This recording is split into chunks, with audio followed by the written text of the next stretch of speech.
Hi, I'm Bishop Allyson Abrams. Welcome to the Bishop Allyson Abrams Show, where I believe truth empowers. Each week, I will bring topics to you that I believe you should be made aware of. I will give you my professional opinion on those topics and probably some necessary suggestions too. We will talk politics. We'll talk religion. We'll talk real estate, health, and education. I have some great topics to share with you on today. So stay tuned. We'll be right back. News straight from Orlando, Florida. Disney has banned the selfie sticks in certain parts of the park. Now, many of you know the selfie stick is a new phenomenon. Most people had trouble holding the cameras out to do those selfie pictures, especially when you wanted a selfie group picture. Everybody remembers the awards where Ellen took a group picture with numerous celebrities. However, a few got cut off because there was not a selfie stick used that would give you 3 extra feet out to get everyone in the picture. So this is something new that is happening today, where everyone is now moving to buying a selfie stick. And what happens is the selfie stick, it holds the camera for you. There's a clip where you literally sit your cell phone or your smartphone or your camera there so that you can take a selfie picture, take a selfie group picture, just take a picture without having to ask anyone else to be involved. It does have a mechanism on it at the bottom that allows you to push the button when everyone is ready to take the picture. However, Disney parks had some concern about those selfie sticks and pictures. In a recent article that I read, it stated the theme park posted a no selfie sticks sign at Magic Kingdom's Big Thunder Mountain Railroad a while ago, as well as at some of the other attractions. The policy was enforced after the ride had to be stopped multiple times due to riders hazardly pulling out the 3-foot-long stick while the ride was being operated, trying to get a picture. Can you imagine that? You are on a ride and there is movement on the ride, and there's a lot going on. There are people behind you, people in front of you, and even some rails and stuff. You may be going through caves and all those different types of things, and somebody is sticking a 3-foot stick out holding a cell phone. And so that is dangerous, can cause hazard to the people behind you, in front of you, other people who are around. And so they decided to ban those in certain areas of the park. And so signs prohibiting the selfie stick have now cropped up at Disneyland's California location. And so I just want to say that, yes, while selfie sticks are lots of fun, they oftentimes can be hazardous to others around you. So you have to be very careful with this particular item. Now, people did give reasons why they wanted to possibly use this selfie stick, and just a few of them. One is that people want everyone in the picture, and I totally agree. For many years, we had to allow someone to not be in the picture so that someone could take the picture of the rest of the group. And so the selfie has now allowed everybody to be in the picture. However, you know, if it's going to cause danger or cause harm to someone, then you don't want to utilize a selfie stick at that time. Also, people gave the excuse that they don't always trust those people who are walking by with their camera. They don't always trust that, you know, this is someone who will, first of all, be skilled at taking a picture, and secondly, may not run off with the camera. And you know how odd it is, how it feels a little uncomfortable to just walk up to somebody and say, hey, can you take a picture for me? family.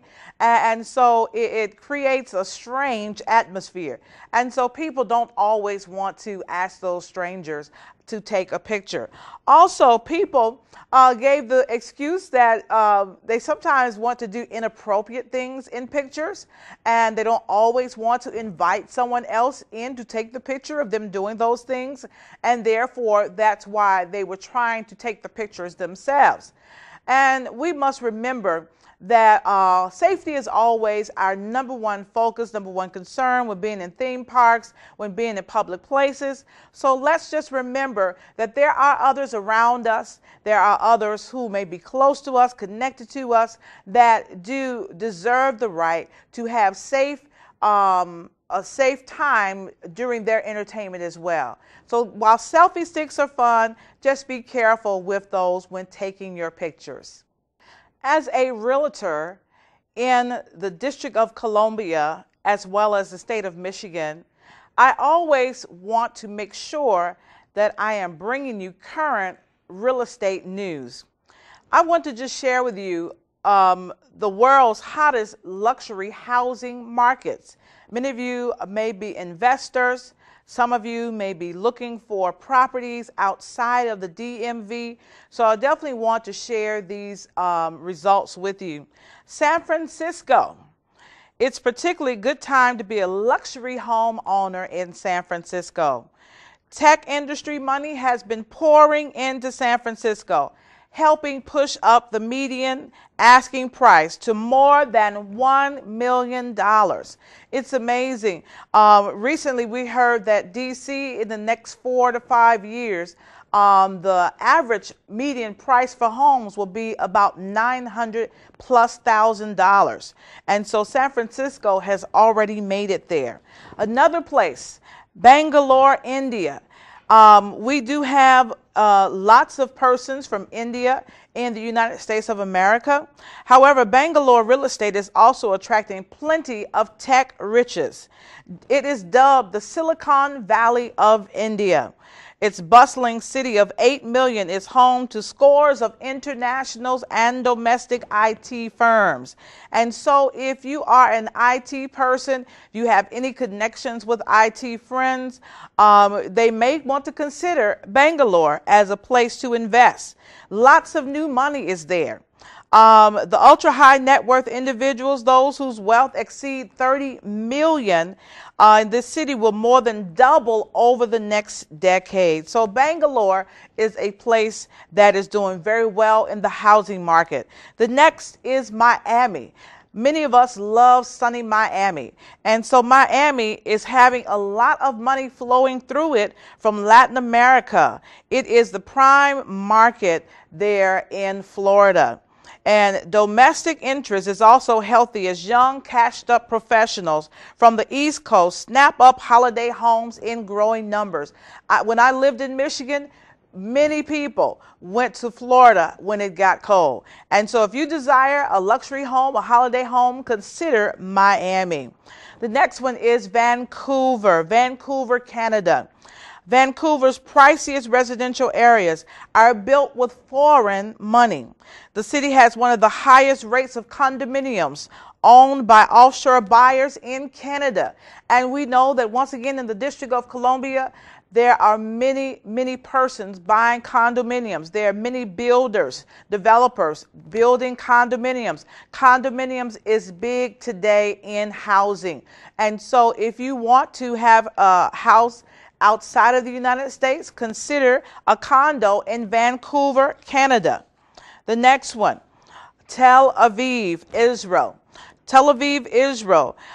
Prices have more than doubled in the last 5 years thanks to strong Israeli and international demand. And so the housing market over there, I'm sure, is just going to increase more from here. Its performance is outpacing the rest of the country as limited supply of housing in the densely populated city inflates prices. It's the third city on the list to have benefited from a thriving tech industry. So the IT industry is pushing lots of areas up in the housing market. And so consider Tel Aviv and their suburbs to buy a home. Another is Dublin, Ireland. Ireland was slammed during the Eurozone crisis, but has pulled itself back from the brink. The country is experiencing growth of 3.9% this year in 2015 and fund more than double the predicted rate for the region. A stronger economy is attracting investment, while education is also another big driver there. So Dublin, Ireland is a place you may want to consider for its housing market. Now, I was just waiting when I looked down this list to see this particular city. As a matter of fact, I was just there visiting a couple of weeks ago, Los Angeles, California. Los Angeles is the second California city to make it to the top 10 of the hottest luxury housing markets in the United States of America and across the world, really. The property consultants expect LA and especially Beverly Hills to enjoy strong price growth, just slightly short of San Francisco. While I was there, I did have the opportunity to travel through Beverly Hills, ride through, see some of the celebrity homes, and like I said, I was expecting LA to be on this list. So those of you who are on the East Coast who just love the West Coast, you might want to consider a luxury home there in Los Angeles. The last one that I want to share is Sydney, Australia, in the Down Under. Sydney, Australia, low interest rates, a shortage of supply, and strong interest from foreign investors are keeping real estate prices buoyant in the harbor city. Now, we know when those interest rates drop, people really do begin to buy. And so if you are desiring to have a house on another continent, invest outside of the United States of America, Sydney, Australia may be the place that you want to buy and have a low interest rate. In recent years, Australia has benefited from a mining boom creating new wealth. And so just wanted to share with you a real estate tidbit on today from the world's largest luxury housing market. Consider buying on today. Presidential candidate Hillary Rodham Clinton is slowly but surely putting her campaign issues out for all of her contenders, Republican and Democratic challengers, to address. Recently, Hillary Clinton's campaign hired Lorella Pirelli to lead their Latino outreach efforts, a key component of the Democratic presidential bid. Pirelli most recently served as the advocacy and policy director of United We Dream, the youth immigration group that routinely confronted Hillary Clinton on immigration and the DREAM Act in 2014. The young lady that she has hired, I celebrate Hillary and say kudos to her, because this young lady at 10 years old came to the United States and she was an undocumented immigrant. She recently became a citizen of the United States of America in 2012, but her mother is still an undocumented citizen. We know that immigration has torn apart many families, has caused many children to be without their parents, and we also know that the U.S. has worked overtime to make sure that many persons are sent back to their countries. And so Hillary Clinton has taken a step forward to say that as president, she will address this immigration issue that we have here in the United States of America. And she has shown that she is serious about taking that step by hiring Pirelli as her outreach effort person to the Latino community. I believe that Hillary, when she says she believes that all are deserving of citizenship, I believe that she does mean that. She has demonstrated that she will not have a problem talking about it. She will not have a problem pushing for policies to be implemented, for laws to be put in place to protect those from being deported here from the United States of America, and those who have been here as children to be able to qualify for citizenship. And so once again, kudos to presidential candidate Hillary Clinton for hiring one who was once an undocumented immigrant herself, Lorella Pirelli, to lead the Latino outreach effort. Girl Scouts of America make history recently by saying the organization welcomes transgender girls in troops all across America. I read an article which truly touched me recently, that the president of the Girl Scouts of America, as well as many other in leadership, support the fact that Girl Scouts of America is opening their arms to those transgender girls. I remember growing up as a brownie and then moving into the Girl Scouts.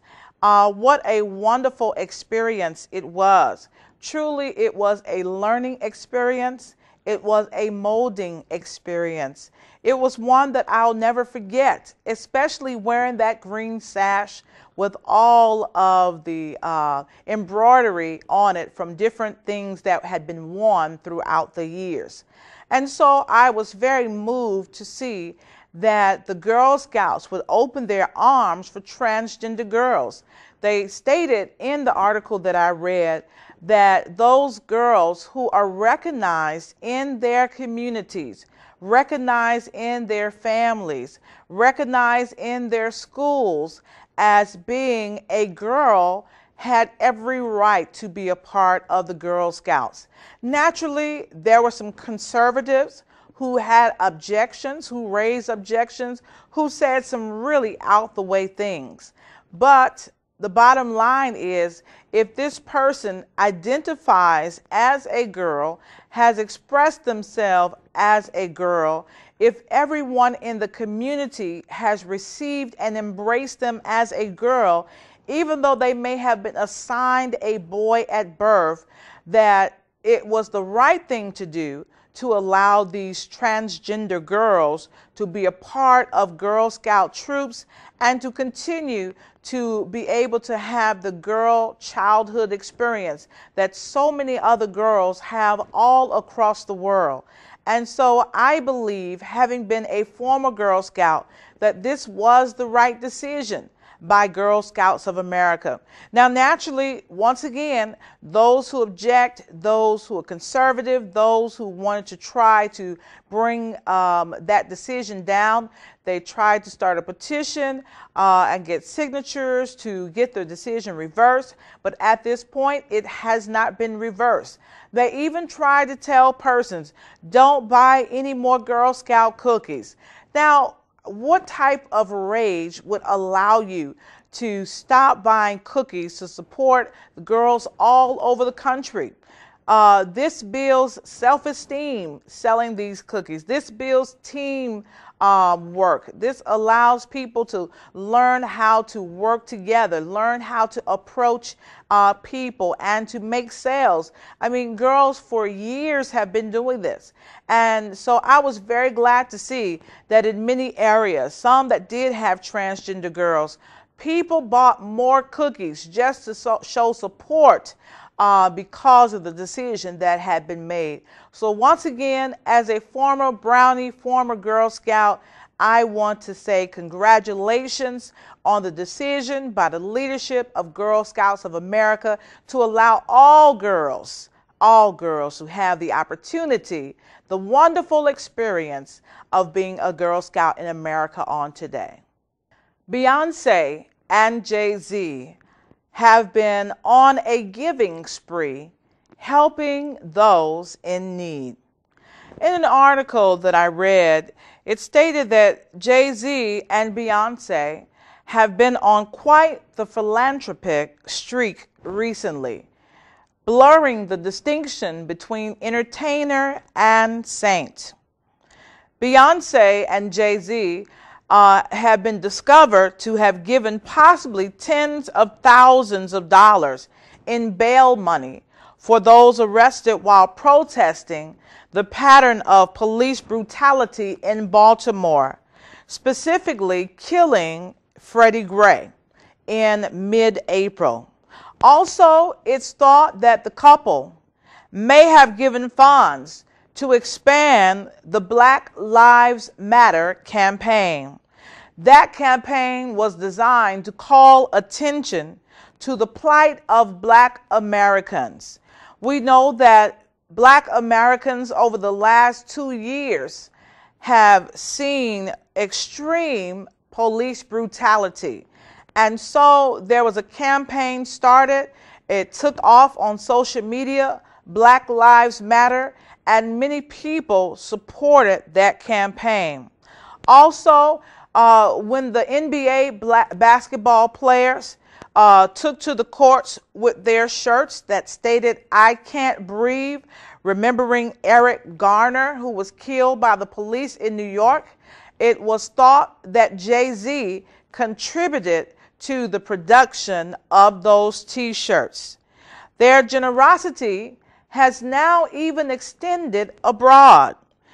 It was noted that recently Beyonce paid a visit to Haiti to meet with citizens affected by the devastating 2010 earthquake.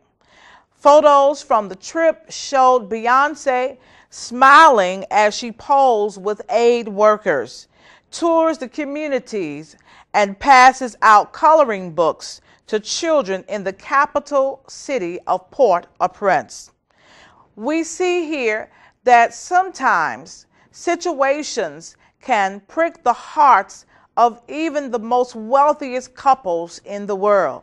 And so if this couple did pour tens of thousands of dollars into bail money for those who were jailed in Baltimore, I salute them on today. I remember watching and saying, how are those young people who may be indigent citizens, how will they get out of jail? Who's going to pay the bail for so many people? And so, yes, it would take people who are affluent. It would take people who are wealthy. It would take people who have money to spare to assist those in our communities to get out of jail and out of prison for protesting, for walking with signs, for just expressing their dislike of what is going on all across America.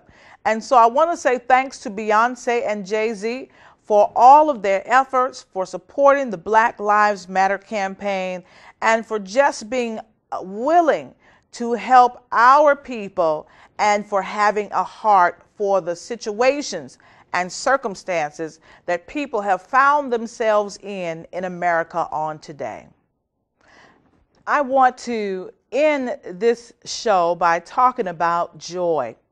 As a young person growing up, I always heard about joy that the world didn't give you and joy that the world cannot take away.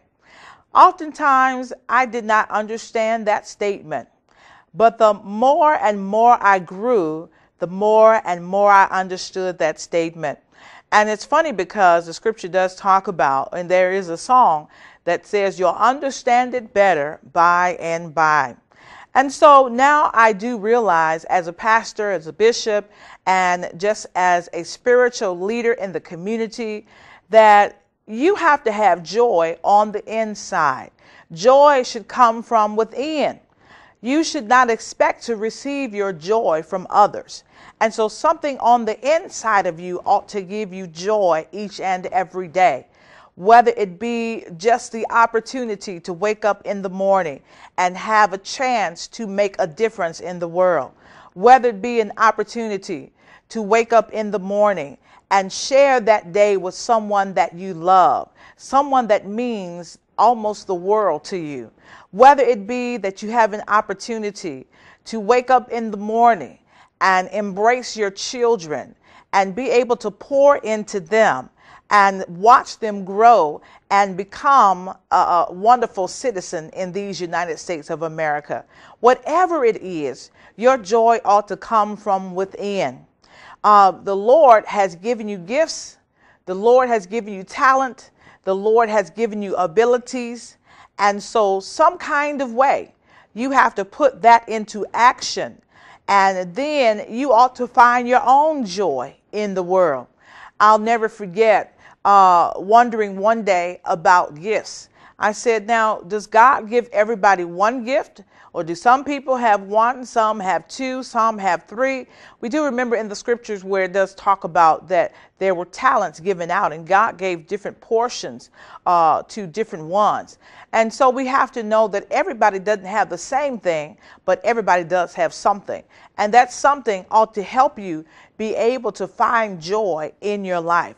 You have a purpose. You have a destiny.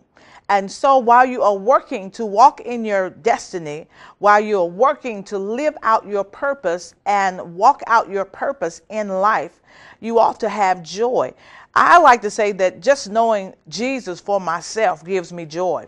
Just having a covering, just having a spiritual life, and just having an opportunity to communicate with a higher power than myself gives me great joy.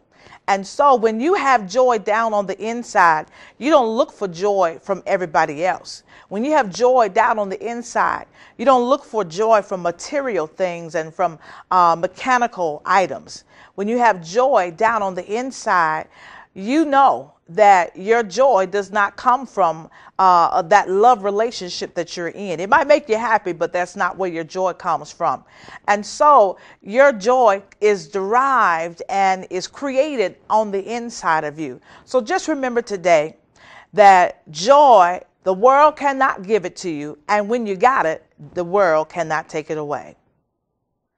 Thank you for tuning in to the Bishop Allyson Abrams Show on today. I look forward to bringing you new and exciting topics that are sure to stir your soul. The Bishop Allyson Abrams Show is the place where you can hear trending topics and honest opinion. Tune in each week, and remember, truth empowers. You see, church, I just believe that we would really look back over our lives and think things over. We would never, ever, ever stop praising the Lord. We couldn't praise God enough for all that God has done. There would be a praise in our spirit when we wake up.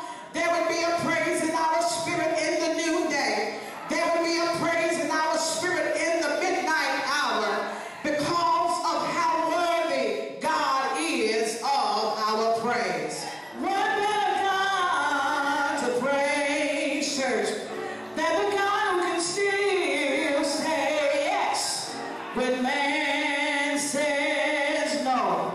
I don't know about you today, church, but I know